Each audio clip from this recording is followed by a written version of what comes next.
وما أدراك ما الحاقة كذبت ثمود وعاد بالقارعة فأما ثمود فأهلكوا بالطاغية وأما عاد فأهلكوا بريح صرصر عاتية سخرها عليهم 7 ليال و8 أيام حسوما فترى القوم فيها صرعا كأنهم أعجاز نخل خاوية فهل ترى لهم من باقية وجاء فرعون ومن قبله والمؤتفكات بالخاطئة فعصوا رسول ربهم فأخذهم أخذة رابية إنا لما طغى الماء حملناكم في الجارية لنجعلها لكم تذكرة وتعيها أذن واعية فإذا نفخ في الصور نفخة واحدة وحملت الأرض والجبال فدكتا دكة واحدة فيومئذ وقعت الواقعة وانشقت السماء فهي يومئذ واهية والملك على أرجائها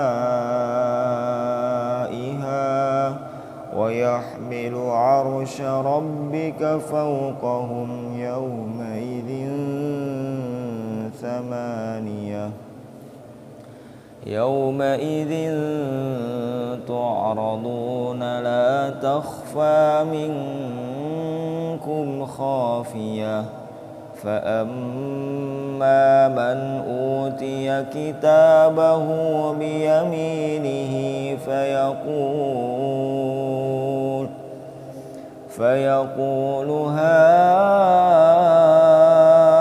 اقرءوا كتابيه إني ظننت أني ملاق حسابيه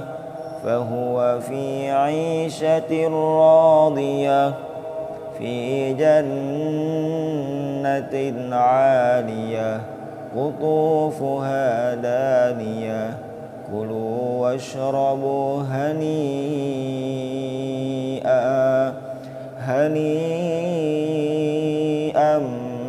بما أسلفتم في الأيام الخالية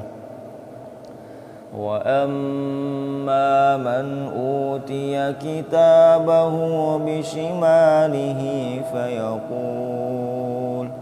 فيقول يا ليتني لم أوت كتابيه ولم أدر ما حسابيه يا ليتها كانت القاضية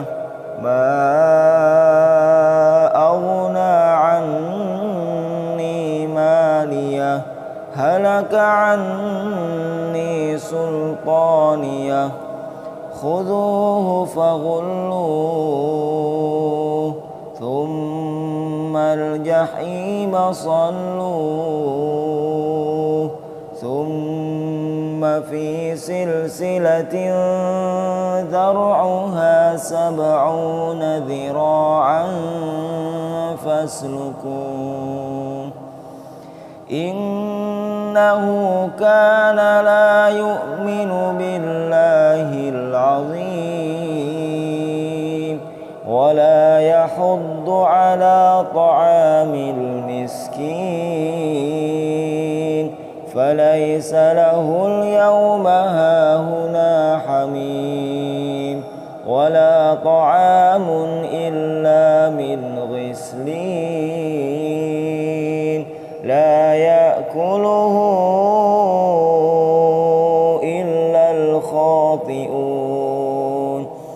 فلا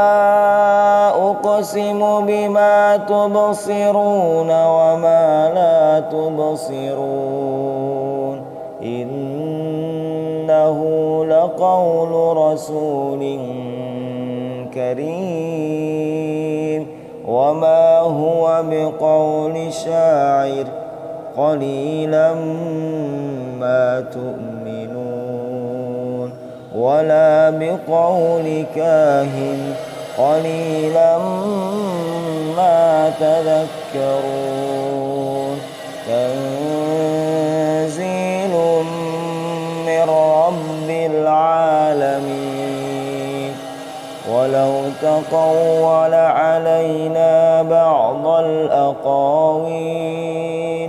لأخذنا منه باليمين ثم لقطعنا منه الوتين فما منكم من أحد عنه حاجزين وإنه لتذكرة للمتقين وإنا لنعلم أن منكم مكذبين وإنه لحسرة على الكافرين وإنه لحق اليقين فسبح باسم ربك العظيم.